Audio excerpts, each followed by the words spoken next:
all I gotta say is this. Holy chicken. I don't know whether I should be salivating or I'm terrified right now.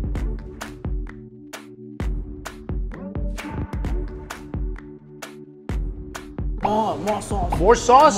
More.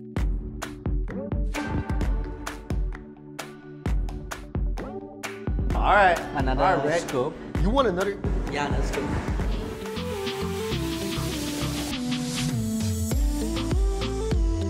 Ice, what's the first thing we're eating today? Bak kut teh. Bak kut teh. Yeah. I had this in Singapore. Uh-huh. And this place is really good? This place is really good. It's good because I'm a little under the weather. So I think a little bak kut teh will do me a lot of good. Yeah. Hey, how are you? Yeah. Hi. Hi. This is Yongjing. Yes. Yongjing, you're the owner of this place. Yeah. Right. He's gonna tell us a lot about bak kut teh, which is like one of the most famous dishes in this part of the world. Bak kut teh, is that like a breakfast or a lunch or dinner thing or anytime? Actually, in Klang, we prefer to eat bak kut teh in the morning. This is the traditional way. At noontime, you try to look for bak kut teh, you will... Sold out? Yeah, it's Wow. sold out. In Singapore, I had a couple different types of bak kut teh. Yeah. One was the more herbal, Chinese herbal, and one was more peppery, like white pepper. In Malaysia, is there different types? In Johor, you'll get bak kut teh nearly like Singapore. But in Klang, the most traditional bak kut teh, more bolder, and we use the bowl. Okay, this is the more traditional way. Nowadays, we have clay pot bak kut teh, and we have dry bak kut teh. So what is in your bak kut teh? The main thing is the meat itself, and we have some intestine. We have the chicken feet, mushroom, black pepper. What kind of meat? I see it's chicken and what else? Mainly everything is pork. Do you add some Chinese medicine, herbs? Yes, we have herbs. So this is good for you. Yes, it's good for our health, for them to have the energy. Check this out. I see right away a lot of pork meats, pork skin. I smell right now, and my smell has returned a bit. The pork, garlic, or some herbs in there. It's very welcoming scent. I mean, if I go home every single day and I smell this coming from my house, I think I will be pretty happy. All right, so I smelled it. I've seen it. Now I gotta taste it. So you're gonna serve me up some? Yeah, sure. All right, let's go eat. Also, check this out, guys. They got about 1, 2, 3, 4, 5 of these gas heaters here, and on top are just boiling massive jugs of water. This country, there's a lot of BYOTs, bring your own teas, so they can actually provide you with the tea here where you have your own. Then you just use this water to just, steep your own tea. Here's the thing. I was kind of confused when I got to the table because there is 2 teapots, a bunch of teacups. This is the process of actually drinking some tea here. So what do we do? First, we have to wash the... We want to wash the cup. And this is not saying that the cups are dirty. It's just a custom in Asian countries where we kind of rinse off the cups and silverware. And that really just cleans the cups and the teapots even further. And the first steep is always to kind of dump out the tea itself. That's not because you're trying to wash anything dirty off the tea leaves. It's just to get the tea ready. The tea doesn't go directly from the pot to the cups. It goes into here, right? Yes, we go to here first to make it the flavor. The flavor will be balanced because when you pour it from the teapot, the tea on the bottom is obviously more, concentrated. So once you put it in here, it becomes more uniform. Here is all our bak kut teh. This is from the same pot. When you serve it, do you usually separate the meats? Yes.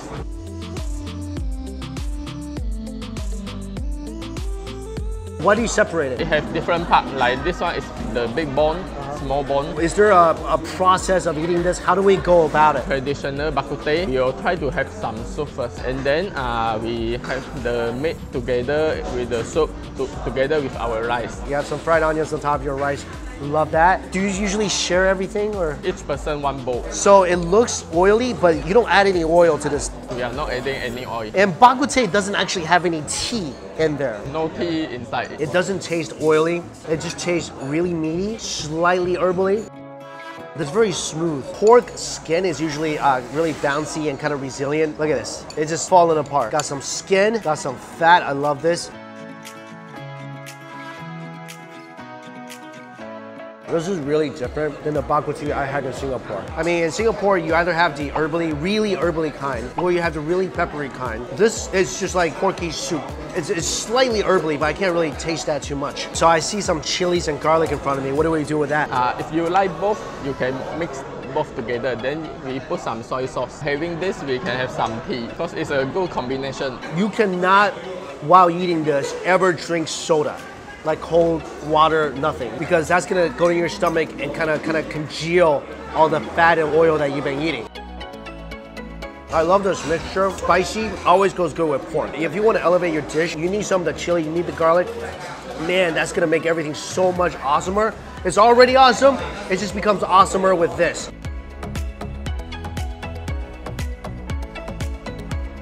The bitterness of the tea, I feel like goes really good with the pork fat as well. Right. You take a bite of everything, it tastes so good, and you feel the oil in your mouth. You take one sip of tea, refreshed, start again, reset button, eat more pork. That's just the way it is. Watch this, guys. Off the bones. I feel like what we did here, just kind of putting the pork and the chicken all together, just creates one of the most tender pork meats I've ever had. I had no idea how different bak kut teh is from country to country. And you're saying like everyone has their own recipes as well, from restaurant to restaurant. Thank you so much for showing me yours. Some of you might think this is too rich and fat in the morning. I'm an advocate of eat whatever you want in the morning. Why does there have to be restrictions where this is breakfast food, or that's breakfast food? To me, anything's breakfast food.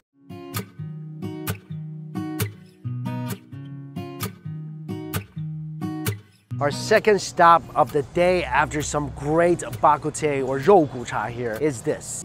I remember my first rojak experience in Singapore.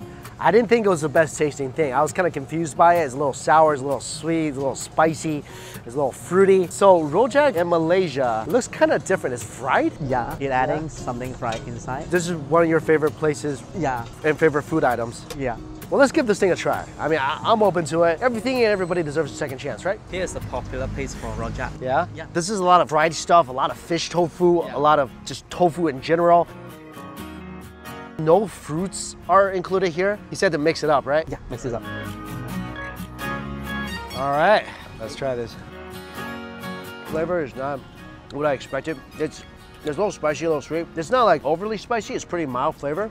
I do like the crunch that he put on the bottom. The squid itself, really tender, really chewy. I could do without a bit of the sweetness. I think for me, the flavor profile, if it would have been a little more vinegary, a little more spicy, I think I would like that even more. I mean, I'm not a huge fan of rojaks in general. I mean, it's good, but I feel like the flavor profile is a little too sweet just for my taste. The flavor is definitely not as intense as what I got in Singapore. It's very even keel, but personally, this is just me. I'm sure this is really popular. You're not really into this dish. I'm sorry. I'm more of like a spicy, sour kind of guy. But I hear this guy also has some good shaved ice.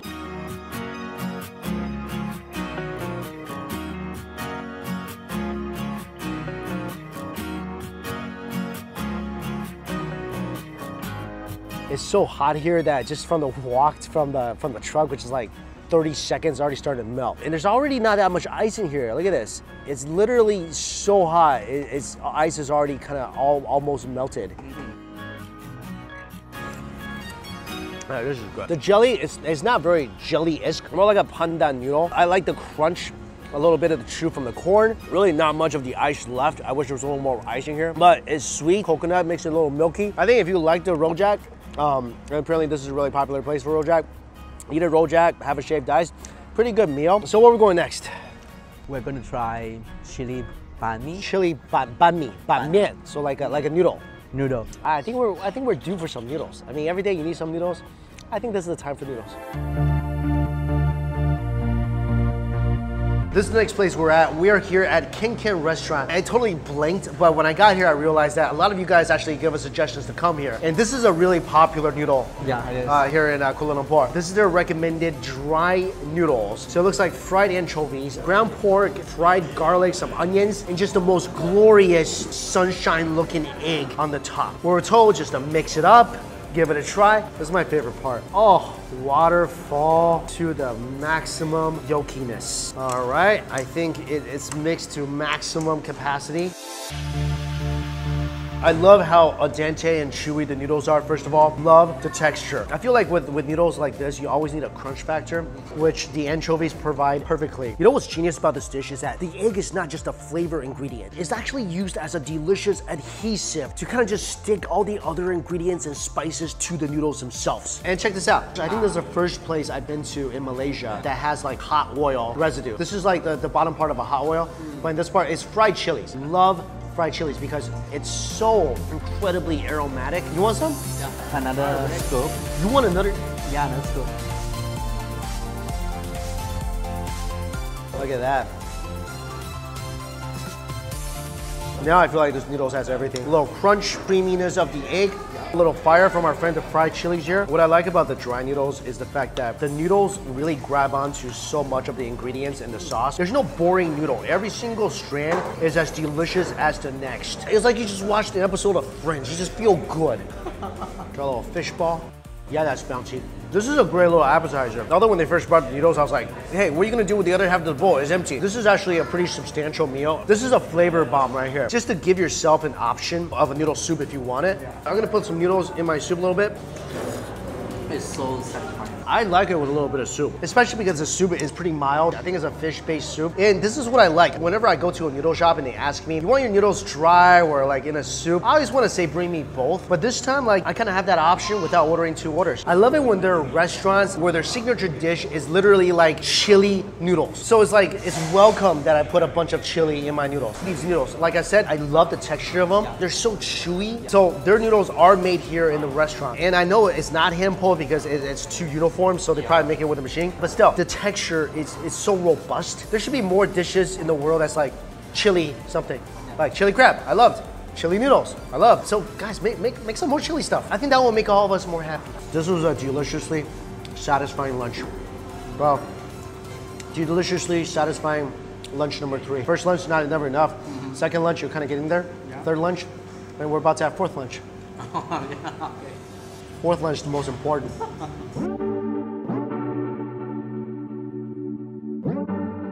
This country, when it rains, it really pours, and it pours spontaneously.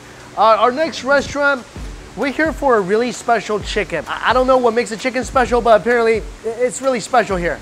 Let's go check it out.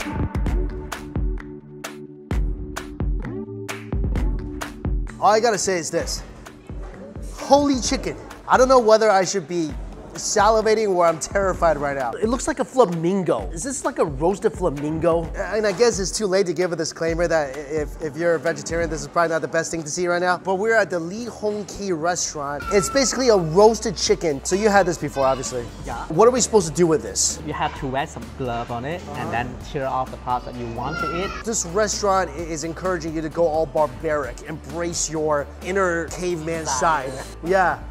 The skin is crispy. I mean, it's been sitting here for like 10 minutes since we had to get some footage of this. So we're gonna get to this really quickly because I don't want it to get any colder than it's already got it. This is really interesting. This is cha hu tang. Why are they using a teapot? Like drinking the soup, like drinking tea. Oh, my smell is just returning, but I swear like I smell, I think they put some wine in here, like cooking wine. And I definitely smell the pork. That is very distinct. Look at all this pork meat in here. This is like the innards of the pork. Look at this, this is pork stomach. There's definitely a lot of Chinese herbs in here. It smells a bit herby, so let me pour you some. You can see the oil floating on the top. It smells incredible. You ready for this? Yep. All right, cheers. I'll tell you what, Rick, it definitely smells better than it tastes. Okay. It's not that flavorful. I think I taste the cooking wine that's in here, and I know it's porky and it's oily. And it's not me playing this up in my head and then this tasting pretty good and I'm kind of knocking it down. Hopefully the chicken wins it for us. Here we go. Let's get to the chicken before it gets cold. You don't want a cold chicken. This is why chickens never cross the road in December. So I guess there's really nothing to do but embrace the inner barbarian in us. There we go. Oh, the skin is super crispy, guys. Rick's going for the other half of the wing. Yeah, man. Salt and pepper. I love this because the skin is still nice and crispy. Yeah. They just roasted this, right? Yep. It's juicy, not oily, and incredibly fragrant. Loving this chicken right now. Also, I love this way of eating chicken. I'm gonna get a piece of the breast because I always feel like the good judge of a chicken is in the white meat. Check this out. This is the breast meat, and it's just oozing juice. That's a good sign. This is probably, as my memory will serve me, the best roasted chicken I've ever had in my life. All right, next up, what is this? So the fish with the belly pork. That sounds like a couple of things I could get on board with. It looks like whole scallions, chili peppers. Now, don't let the color scare you guys. I think this is gonna be something that pairs really good with rice. Yep, it is. Because anytime I hear like pork belly, I hear xian yu, which is salted fish. You know, rice comes to mind. We're gonna try this without the rice for now, just because we're eating a lot of food today, and the rice is just kind of taking up a lot of valuable real estate here. So this is the bacon right here. Look at it. It's covered in sauce. Like, this is, again, perfect with some rice. It's just like a sweeter, more fragrant version of like double cooked pork. The onion is actually providing a little sweetness, I think. I love it. It's a different type of cooking. You see here, all that sauce on the bottom. This is just one of those dishes that like is begging for the rice. The rice, it's a soulmate and it wants to get married. Finally, I feel like this is the perfect last dish that we're trying here because it looks very refreshing. It's a pumpkin, lotus seeds, there's some mushrooms in here, carrots, more pumpkin, wood ear, a lot of very healthy stuff in here. Yeah, it is. That's actually surprisingly delicious. I don't love the lotus seeds too much. It got, how to say? But it's super, super starchy. Try a piece of the pumpkin. Pumpkin is good. I like this. I feel like this is a great thing to have at the end of a fatty, salty meal. Everything in here is ridiculously fresh. It's definitely probably the healthiest thing we have today. Yeah. I would just come here for the chicken. I feel like this chicken will be something that if I ever come back to Malaysia, I will want to eat this chicken again. But I'm thinking like, you know, start out the day and go get some burger chicken. It's all nice, tender and stuff. Yeah, that is very tender. Yeah, start the day with that. Yeah. And then come here and finish it off with some crispy chicken and get a pumpkin. And maybe, you know, go home before midnight. I think we should actually finish this because we got more food coming up and there's probably not gonna be as healthy as this. Yeah. So we're gonna eat this and continue on with our food day. Our final restaurant of the day, also joined by Patrick, awesome dude, lives here in, actually I met you in Singapore. Yes, yes. And now again in Malaysia. So this is our last restaurant, but it's supposed to be really, really special. Let's try this. It tastes exactly like meat floss. I would, in 1,000 years, never guess eggs, ever. I would guess, like I said, squid, I guess chicken, I guess pork, never eggs. I would tell you that there's some salted eggs in there. I really want to see if they can show us how they cook this, because this is so insanely good. This is the prawns, right? It is prawns. These are monster-sized prawns. Stir-fried, looks good. Just eat with the shell. Like tail, head, everything? Like this. Sounds good. Oh man, that's sweet meat. I love the little legs though. The little legs are like tiny little shrimp crackers. Let's get into that ham soup right there. This is called lala. Lala. Ooh. You love it? Wow. I mean, it's spicy, but not from the chilies, from the ginger. One sip of the soup, your entire body heats up. This feels like a soup that my mom will serve me after I have a fever. Oh yeah. Wow. I don't think I've ever had something that was so spicy, all from ginger. It feels good though. Ginger spicy is a different type of spicy. It feels like a little healthier spicy. This is the first time I've ever been to a crab place that it gave me a mallet. This looks like a chili crab, like a Singapore chili crab. We got mantou too? Yeah, mantou for this. Wow, okay. The mantou little bunch, you gotta use it to like just soak up all that beautiful juice. All right, we got a couple more crabs coming. We wanna get them all here, but we'll try some of the sauce. It's way sweeter than a Singapore chili crab. It's sweet and sour, extremely spicy. It's a little tomatoey, and this looks like butter. It's just pure juice from the crab. Maybe a little oil in there, that's about it. I'm gonna take like this joint here, dip it in some sauce. I love just the natural sweetness of the crab. And this is like Sri Lankan crab. It's basically the same crab used in Singapore. The claws are just like sea monster claws. I'm glad we started off with this. This is like the original crab, you know? You don't need butter. You don't really need anything. And that's gonna make you happy. Me and Patrick are ready to move on to the next crab. Should we hit the chili? Look at this. It's bigger than my hands. I could literally shake hands with this claw and it wouldn't be too weird. This is a delicate operation. I messed up. This is why I can never be a surgeon. The crab itself is already really sweet. It's slightly sweet, nice and creamy because the eggs slightly sour and just that penetrating spice. Let me go ahead and dip this little crispy mantou in the sauce. More sauce. More sauce? More. So use your spoon. You know what? If I go any deeper, my hands will be in there. I feel like you gotta use like crunchy mantou. At least the soft ones just won't be the same. The mantou is just like absorb all the juice of the sauce. That sour element to this? Yeah. I love it. It's not like vinegar sour. It's citrusy. This is the gum helm style crab, and you guys said it has some sort of a shrimp paste. Oh, it's shrimpy. Yep. That's shrimpy, all right. Use that meat to wipe off some of that sauce. Wow, okay. There's a lot of stuff going on in that sauce. And the flavor of this, I feel like it's one of the more complicated ones I've had so far in terms of crab. Because when you first put the meat in your mouth, you obviously taste the sweet crab meat. And then the sauce is like, it's almost like nice and charred. So you get that slightly bitter flavor. And then you get hit with the spice. Then the shrimpy element comes out. And if you eat that little leaf, I think that's curry leaf again, you get a nice hint of smoke and just the robust earthiness of the crab flavor. It just brings everything out, and somehow all this ties together. Definitely one of the most interesting crab flavors I've ever had. This is the most flavorful of the crabs here. So I should have saved that for last because that's crab firework grand finale. But salted egg crab, I'm going for the tamale right here. That's the best part of salted egg, anything. Look at this. This is one of my favorite parts of the crab. Let's get all that innards, mix that all in with the salted egg. You're gonna fly, right? I'm flying already. It literally is a transformer because you bite into a tamale, you get that little organy flavor, but that salted egg, it just makes everything better.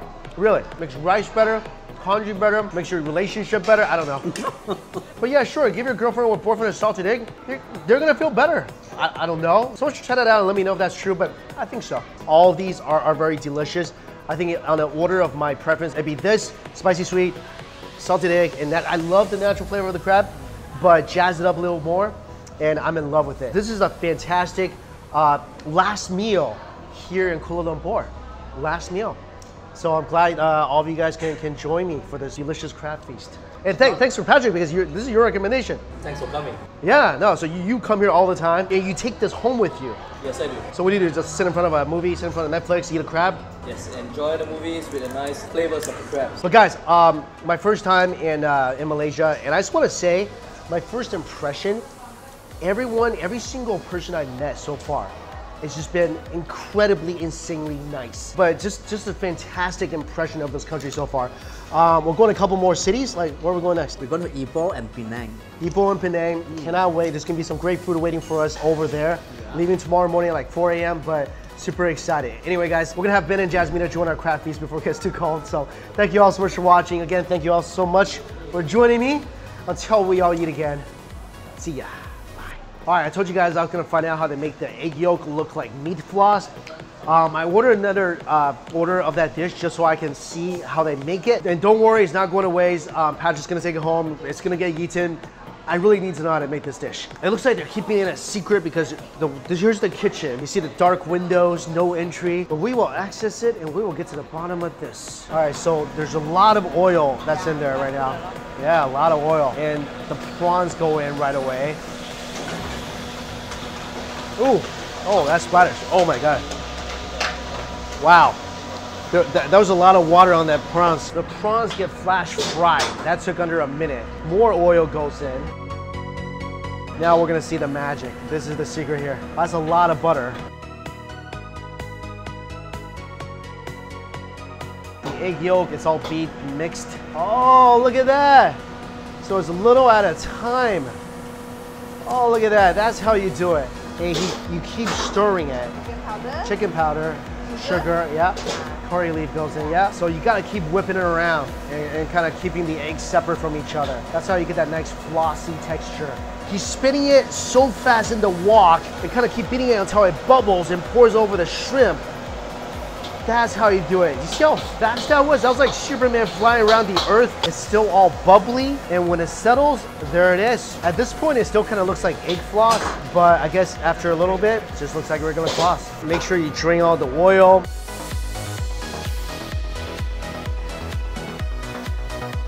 The floss becomes nice and crispy. That's pretty darn incredible. That takes some crazy coordination to make this dish. You gotta circle the wok, you gotta circle the spatula really quickly. If I didn't know. Hey Patrick, this is for you, okay?